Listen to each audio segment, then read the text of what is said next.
ರಾಜ್ಯದ 28 ಲೋಕಸಭಾ ಕ್ಷೇತ್ರಗಳ ಪೈಕಿ ಮೊದಲ ಹಂತದಲ್ಲಿ 14 ಲೋಕಸಭಾ ಕ್ಷೇತ್ರಗಳಲ್ಲಿ ಮತದಾನ ಪ್ರಕ್ರಿಯೆ ಚುರುಕಿನಿಂದ ಸಾಗಿರುವಂತದ್ದು. ರಾಜ್ಯದಲ್ಲಿ ಚುರುಕಾಗಿದೆ ಮತದಾನ. 2 ಗಂಟೆಯಲ್ಲಿ 9.21% ಮತದಾನ ಆಗಿದೆ. ದಕ್ಷಿಣ ಕನ್ನಡದಲ್ಲಿ ಅತಿ ಹೆಚ್ಚು ಈ 14 ಲೋಕಸಭಾ ಕ್ಷೇತ್ರವನ್ನ ಕಂಪೇರ್ ಮಾಡಿದ್ರೆ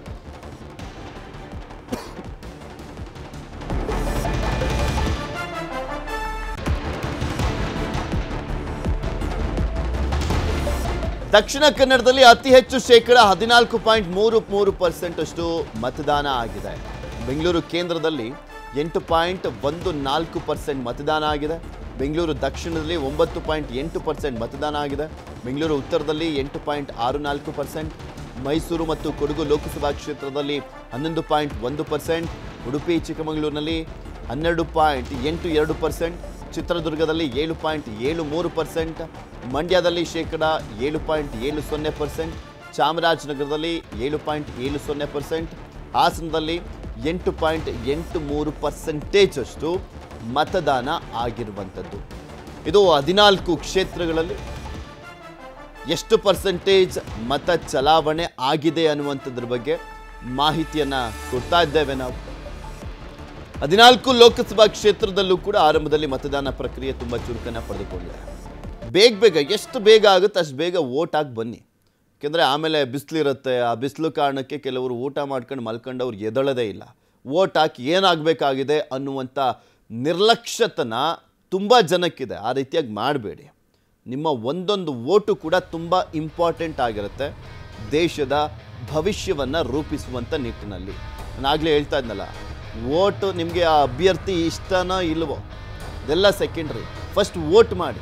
ಇಷ್ಟ ಇಲ್ವ ಯಾವ ಅಭ್ಯರ್ಥಿ ಕೂಡ ನೋಟಾಗಿ ಹಾಕಿ. ನನ್ನ ಅಪ್ತಿ ಅಬೋ ಇವ್ರು ಯಾರೂ ಇಷ್ಟ ಇಲ್ಲ ನಿಮಗೆ ಅನ್ನುವ ಕಾರಣಕ್ಕೋಸ್ಕರನೇ ಆ ರೀತಿಯಾದಂಥ ಮನಸ್ಥಿತಿ ಇದ್ದರೆ ನೋಟವನ್ನು ಒತ್ತಬಹುದು ಅನ್ನುವ ಕಾರಣಕ್ಕೋಸ್ಕರ ಮತದಾನ ಪ್ರಕ್ರಿಯೆಯಲ್ಲಿ ಅದು ಒಂದು ಆಪ್ಷನನ್ನು ಕೊಟ್ಟಿರುವಂಥದ್ದು ಚುನಾವಣಾ ಆಯೋಗ. ಅದನ್ನು ಬಳಸ್ಕೊಳ್ಳಿ ಇಷ್ಟ ಇಲ್ಲದಿರುವಂಥ ಸಂದರ್ಭದಲ್ಲಿ. ಲೋಕಸಭಾ ಎಲೆಕ್ಷನ್ ಅಂತ ಬಂದಾಗ ಈ ವೋಟಿಂಗ್ ಪರ್ಸೆಂಟೇಜ್ ಸ್ವಲ್ಪ ಕಡಿಮೆನೇ ಆಗೋದು. ವಿಧಾನಸಭೆ, ಈ ಜಿಲ್ಲಾ ಪಂಚಾಯತಿ, ತಾಲೂಕ್ ಪಂಚಾಯತಿ, ಗ್ರಾಮ ಪಂಚಾಯತಿಲಿ ಆದ ರೀತಿಯಲ್ಲಿ ಮತ ಚಲಾವಣೆ ಆಗೋದಿಲ್ಲ. ಆದರೆ ಆ ರೀತಿಯಾಗಿ ಆಗಬೇಕು. ಬಿಕಾಸ್ ದೇಶದ ಭವಿಷ್ಯ ಇದು ಈ ಚುನಾವಣೆ. ಇಡೀ ವಿಶ್ವದಲ್ಲೇ ಅತಿ ಗಟ್ಟಿಯಾಗಿರುವಂಥ ಪ್ರಜಾಪ್ರಭುತ್ವ ನಮ್ಮ ಭಾರತದಲ್ಲಿದೆ. ಅತಿ ದೊಡ್ಡ ಮತದಾನ ಪ್ರಕ್ರಿಯೆ ನಡೆಯುವಂಥದ್ದು ಕೂಡ ಭಾರತದಲ್ಲಿ. ಲಕ್ಷಾಂತರ ಜನ ಕಷ್ಟಪಟ್ಟು ಹಗಲಿರುಳು ಎನ್ನದೆ ಕಳೆದ ಒಂದು 2-3 ತಿಂಗಳಿಂದ ಕಷ್ಟಪಟ್ಟಿರ್ತಾರೆ ಚುನಾವಣಾ ಆಯೋಗದ ಅಧಿಕಾರಿಗಳೆಲ್ಲರೂ ಕೂಡ. ಸುಮ್ಮನೆ ಯೋಚನೆ ಯಾರೋ ಒಬ್ಬರಿಗೆ ನಮ್ಮಪ್ಪ ಯಾರಿಗೆ ಹೇಳಿದ್ರು ಅವ್ರಿಗೆ ವೋಟ್ ಮಾಡ್ತಾ ಇಲ್ಲ. ಅವರೆಲ್ಲ ಯೋಚನೆ ಮಾಡಿ ಒಂದು ನಿರ್ಧಾರ ಮಾಡ್ತಾ ಇದ್ದಾರೆ. ಅದಕ್ಕೆ ಅನ್ಸುತ್ತೆ ಇವತ್ತು ಈ ಫ್ರೈಡೇ ಆದ್ರೂ ಇಷ್ಟು ಕ್ರೌಡ್ ಬೆಳಿಗ್ಗೆಯಿಂದಾನೇ ಇರೋದು. So I think please vote ಮಾಡಿ. Don't miss out on your right.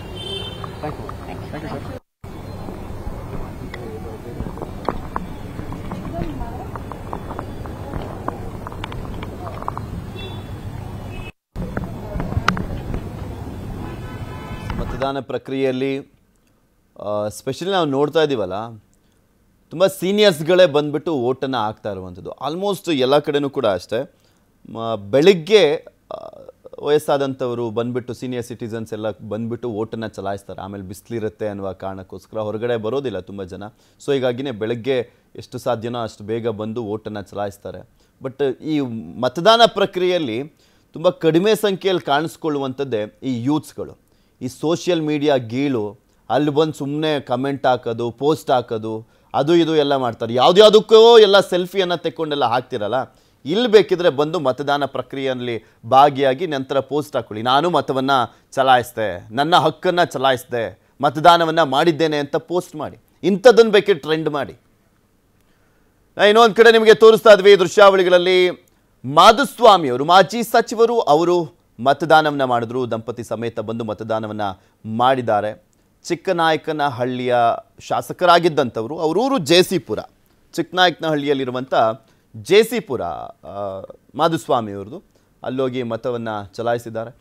Pradeep Eshwar ಚಿಕ್ಕಬಳ್ಳಾಪುರದ ಶಾಸಕರು, ಅವರು ಕೂಡ ಮತವನ್ನು ಚಲಾಯಿಸಿದ್ದಾರೆ ಚಿಕ್ಕಬಳ್ಳಾಪುರದಲ್ಲಿ.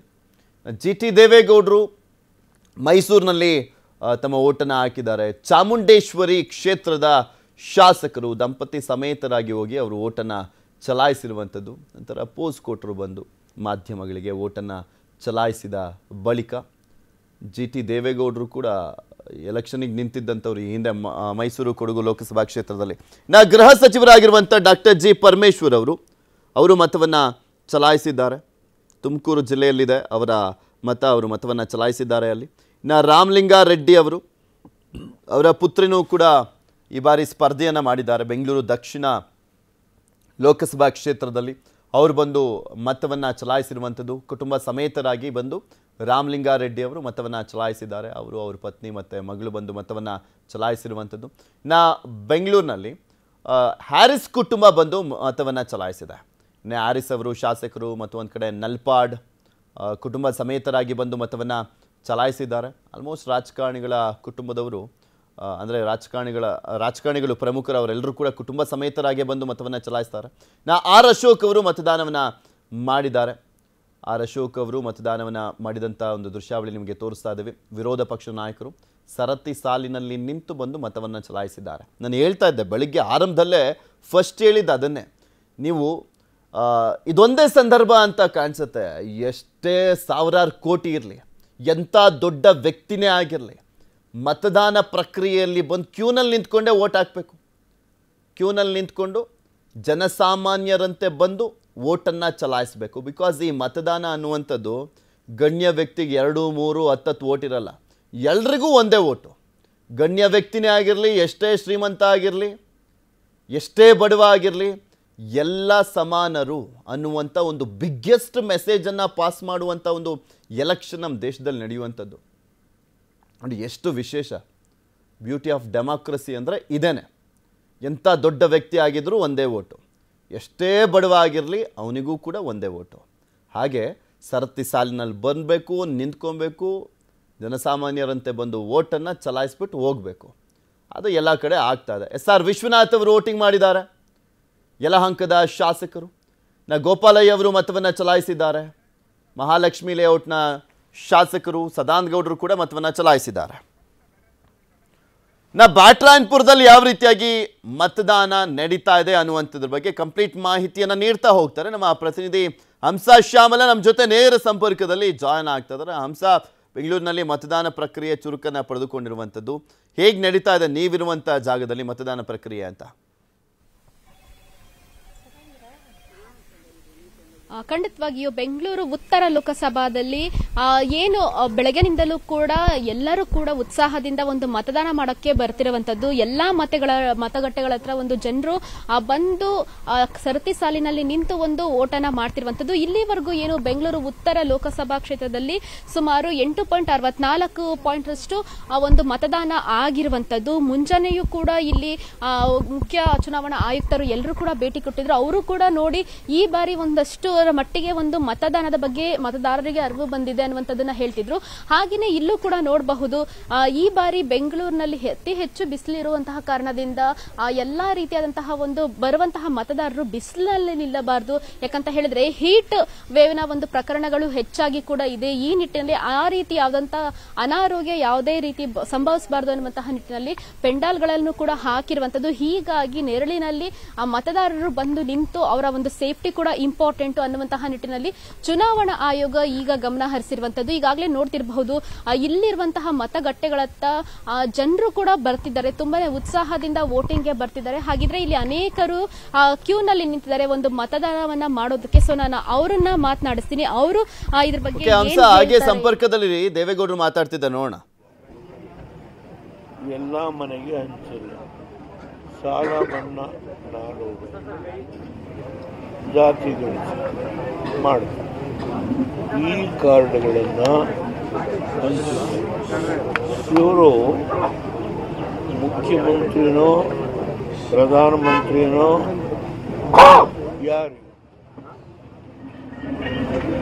ಯಾರು ಈಗ ಮುಖ್ಯಮಂತ್ರಿ ಡೆಪ್ಟಿ CM ರುಜು ಮಾಡಿ 5 ಗ್ಯಾರಂಟಿಗಳನ್ನು ಹಂಚಿದರು. ಅವರು ಸರ್ಕಾರದ ಅಧಿಕೃತ ಮುಖ್ಯಮಂತ್ರಿ ಉಪಮುಖ್ಯಮಂತ್ರಿ ಹಂಚಿದ್ರು 5 ಕಾರ್ಡ್ಗಳನ್ನು ಅಸೆಂಬ್ಲಿ ಚುನಾವಣೆಯಲ್ಲಿ. ಈಗ ಇವರು ಈ ರೀತಿ ಕೆಲವು ಕಡೆಗೆ ಹಂಚಿದ್ದಾರೆ. ನಮ್ಮ ರಾಜ್ಯದಲ್ಲಿ ನಾನು ಕೇರಳಕ್ಕೆ ಫೋನ್ ಮಾಡಿ ಈ ಥರ ಕಾರ್ಡ್ ಹಂಚ್ತಾ ಇದ್ದಾರಂತ. ಇಲ್ಲ. ತಮಿಳುನಾಡಲ್ಲಿ ಫೋನ್ ಮಾಡಿ ಈ ಥರ ಕಾರ್ಡ್ ಹಂಚ್ತಾ ಇದ್ದಾರ? ಇಲ್ಲ. ಆದರೆ ಕರ್ನಾಟಕದಲ್ಲಿ ನಿನ್ನೆಯಿಂದ ಈ ರೀತಿ ಈಗ Rahul Gandhi chief minister or prime minister ನೀನು ಭರವಸೆ ಕೊಡಿ, ನೀನು ಅಧಿಕಾರಕ್ಕೆ ಬಂದೀಯಾ? 2 ಚುನಾವಣೆಗಳಲ್ಲಿ ಒಂದು ಅಧಿಕೃತ ವಿರೋಧಿ ಪಕ್ಷವಾಗಿ ಕಾಂಗ್ರೆಸ್ಸು ಬಂದಿಲ್ಲ. ಮೊನ್ನೆ ಕರಿಗೆ ನಾನು ಸತ್ತರೆ ನನ್ನ ಹೆಣದ ಮೇಲೆ ಮಣ್ಣಾರು ಹಾಕಿ ಅಂತ ಹೇಳಿ ಎಲ್ಲಿ ಗುಲ್ಬರ್ಗಾದಲ್ಲಿ ಜನಗಳ ಮುಂದೆ ನಾನು ಸತ್ತರೆ ನನ್ನ ಹೆಣದ ಮೇಲೆ ಮಣ್ಣಾರು ಹಾಕಿಯಪ್ಪ, ಇಷ್ಟು ಆವೇಶದಲ್ಲಿ ಮಾತಾಡಿದಂಥ ಖರ್ಗೆ ಈ ಮಹಾನುಭಾವ ಇವತ್ತು ಉತ್ತರ ಪ್ರದೇಶದಲ್ಲಿ ನಿಲ್ಲೋ ಯೋಗ್ಯತೆ ಇಲ್ಲದೇ ಕೇರಳದಲ್ಲಿ ಹೋಗಿ ನಿಂತಿದ್ದಾರೆ. ಇನ್ನು ಸಾಕಷ್ಟು ಜನ ಗಣ್ಯರು ಕೂಡ ಓಟನ್ನು ಮಾಡಿದ್ದಾರೆ. ಯಾರ್ಯಾರು ಓಟನ್ನು ಮಾಡಿದ್ರು ಅನ್ನುವಂಥದ್ದನ್ನು ನಿಮಗೆ ತೋರಿಸ್ತಾ ಇದ್ದೀವಿ. ಬೆಂಗಳೂರಿನಲ್ಲಿ ರಾಜರಾಜೇಶ್ವರಿ ನಗರದಲ್ಲಿ ವೋಟ್ ಇದೆ ಗಣೇಶ್ ಅವರದು. ಗಣೇಶ್ ಅವರ ದಂಪತಿ ಬಂದು ವೋಟನ್ನು ಚಲಾಯಿಸಿದರು. ಅದೇ ಒಂದು ರಾಜರಾಜೇಶ್ವರಿ ನಗರದಲ್ಲೇ ಅಮೂಲ್ಯ ಅವರ ವೋಟಿಂಗ್ ಕೂಡ ಇರುವಂಥದ್ದು. ಅವರು ಕೂಡ ಸರತಿ ಸಾಲಿನಲ್ಲಿ ನಿಂತ್ಕೊಂಡು ಬಂದು ಮತವನ್ನು ಚಲಾಯಿಸಿದ್ದಾರೆ. ಹಾಗೆ ಸಪ್ತಮಿ ಗೌಡ ಕೂಡ ಮತವನ್ನು ಚಲಾಯಿಸಿರುವಂಥದ್ದು. ಅವ್ರ ತಂದೆ ಜೊತೆ ಬಂದು ಮತವನ್ನು ಚಲಾಯಿಸಿದರು ಅವರು.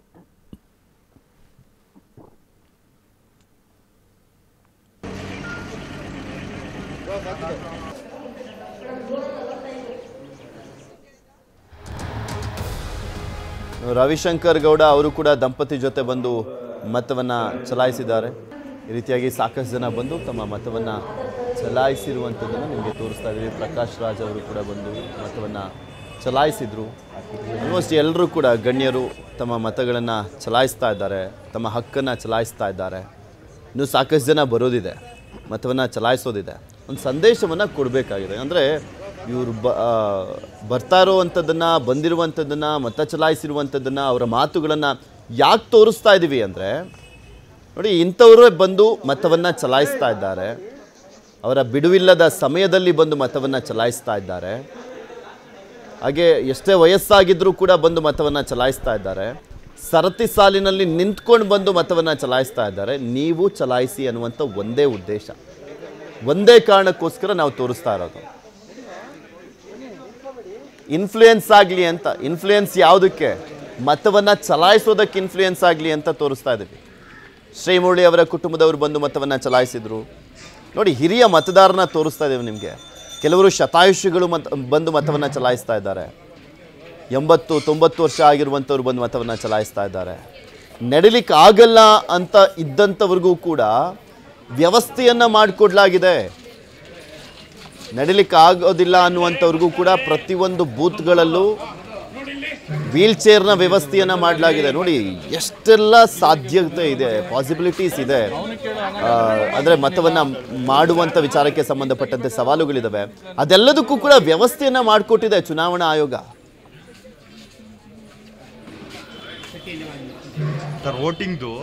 ಕನ್ನಡಿಗರ ಮೆಚ್ಚಿನ ನಿಮ್ಮ ನ್ಯೂಸ್ 18 ಕನ್ನಡ ಈಗ ವಾಟ್ಸ್ಆಪ್ನಲ್ಲಿಯೂ ಲಭ್ಯ. ಕರ್ನಾಟಕ ಮತ್ತು ದೇಶ ವಿದೇಶದ 360 ಡಿಗ್ರಿ ಸುದ್ದಿ ವಿವರವನ್ನ ನೀವು ನಿಮ್ಮ ಕೈ ಬೆರಳುಗಳಲ್ಲಿಯೇ ಪಡೆಯೋದಿಕ್ಕೆ ಈ QR ಕೋಡ್ ಅನ್ನ ಸ್ಕ್ಯಾನ್ ಮಾಡಿ. ನಮ್ಮ ಚಾನೆಲ್ ಅನ್ನ ಫಾಲೋ ಮಾಡಿ, ನೋಟಿಫಿಕೇಶನ್ ಆನ್ ಮಾಡಿ.